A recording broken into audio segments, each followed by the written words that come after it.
Hi, I'm Eric Brown with Canaccord Genuity Wealth Management and I'm part of Graham Wealth Partners. Today I'm going to be talking to business owners who are looking at selling their business. And that could be right away, that could be in 5 years, in 10 years, or it could even be in 20 years. As long as you've thought about it and are looking at different considerations that you have for that, I want to go through 9 key points that you have to remember when you go to sell your business. The first point is to calculate your number. And what I mean by that is you need to figure out how much money you need to live. How much money you need for a comfortable retirement, something that you can do what you want to do, if it's traveling or spend time with family or a hobby or whatever it is, you need to know how much money you need to do that. And then you can work back and say, okay, if I need $5 million, then I need to sell my business for at least that amount.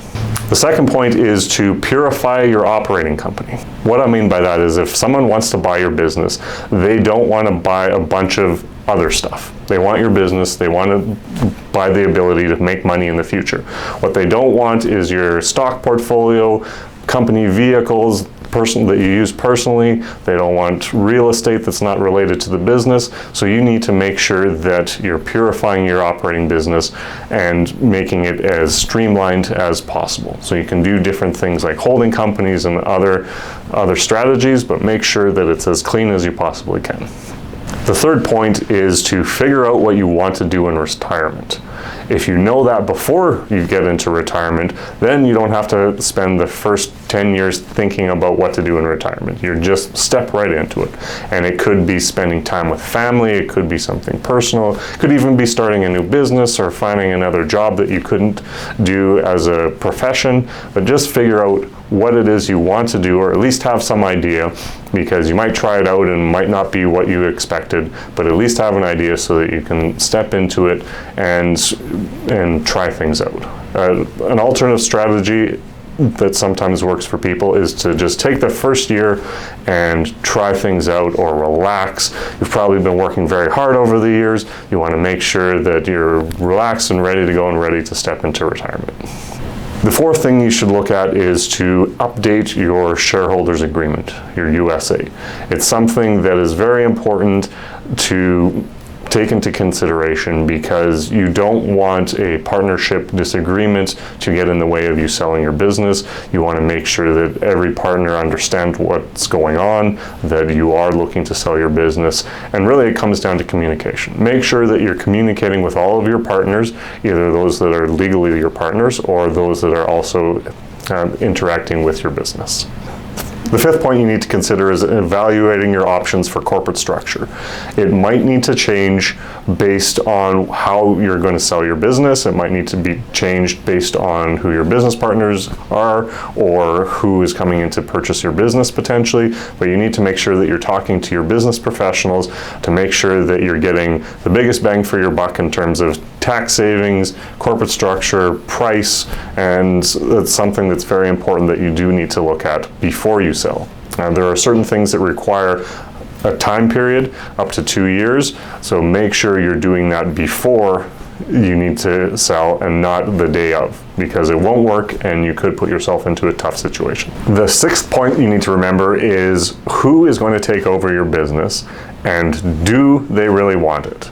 And that might seem like a funny question because who wouldn't want your business? But really you need to have an idea if it's an employee, if it's a kid, if it's a business partner, if it's someone else, who is going to take it over, and make sure that you have a discussion with them.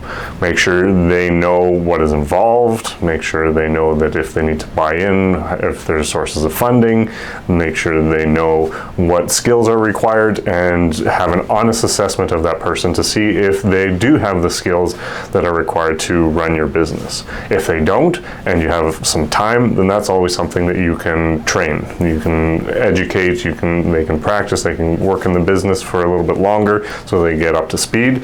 And the second part of that is, do they actually want to be part of your business? And that's an honest discussion that needs to be had, because there would be nothing worse than you think you have this person, you go to step out of the business, turn to them and say, hey, The business is yours, and they say, I don't want it. And that would cause a lot of problems, obviously. So make sure that you're upfront and the lines of communication are open, that you know what is required to run your business, and that you have the right person in there who wants to do that job. The seventh point you need to consider is your team of business professionals. Some of these people you would have already been working with throughout the course of your business and through the business's life, but there are some that you also need to bring in as you go to sell your business. What you also might find is that some of the professionals that you work with aren't familiar with selling a business or what goes into that. So make sure that you're working with people that can help you in that transaction. You'll need to look for people who can help you sell your business, so a business broker or a corporate advisory. You'll need accountants and lawyers. You'll need estate planners, investment advisors, you'll need insurance specialists, people that can help you figure out what to do through the transaction, but also before and after the transaction. The eighth point you need to consider is updating your estate plan. Before you sell your business, you need to make sure that your will, power of attorney, personal directive are up to date, and that you have one in the first place. The estate plan is important when you're selling your business because it will impact what happens with the nest egg that you generate from the sale. You need to figure out what your intentions are, whether you want to give to charity, whether you want to give money to your kids, whether you want to invest it, but you need to pay attention to what happens to that nest egg after you die and where you want to go. The more planning that you have, the more advance notice you have, the better the options are and the less money that goes into the hands of CRA. The last point you need to consider is doing the 1-year test. And what that means is that if you were to go away from your business for 1 year, what would your business look like when you got back? Would it still be operational? Will it have grown? Will the team that you have in place be doing well and expanding and growing your business?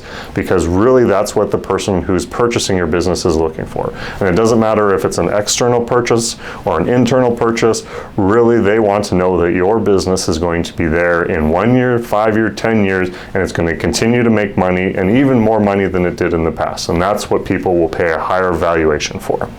If you like the content, please like and subscribe. And if you want more details, you can go to www.grahamwealth.com.